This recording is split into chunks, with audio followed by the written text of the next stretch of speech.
Hi everyone, Dennis Gilbert. Today I want to talk with you about generational diversity. Generational diversity is often reported as problematic in the workplace.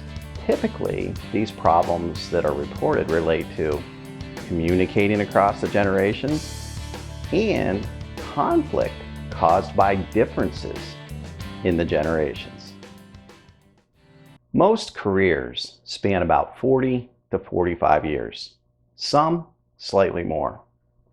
In order to start the discussion on generational diversity, I thought it might be interesting to take a little time capsule journey.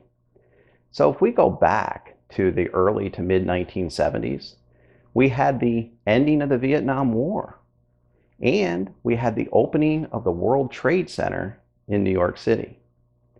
If we move forward about 10 years into the early to mid 1980s, we had some iconic movies such as Flashdance and War Games. Do you remember those?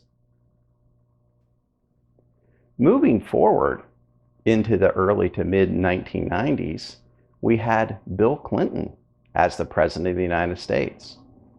And we had the North American Free Trade Agreement, commonly known as NAFTA, which was a significant trigger in our social economic times.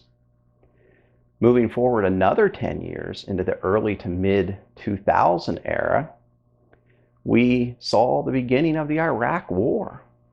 And in 2003, we lost both Bob Hope and Johnny Cash. Bob Hope was 100 years old. Those were certainly different times. Many experts believe that there are as many as 5 generations represented in our workplace today. These generations are typically defined by the year that you were born. So we may have the traditionals, the baby boomers, the Gen Xers, the millennials, and Generation 9/11. Of course, many experts have different names for some of these generations, and it's important to also note that these generations are not defined by time, but they are more defined by major social economic swings in the United States or throughout the world. So what generation do you represent? What is different about you? So often people want to explore or discuss the differences between people spanning across generations, when in fact a better view to take is to ask yourself, what are the commonalities? What things do we have in common across all generations? Those commonalities may be the first step to creating the kind of workplace environment many business leaders are seeking.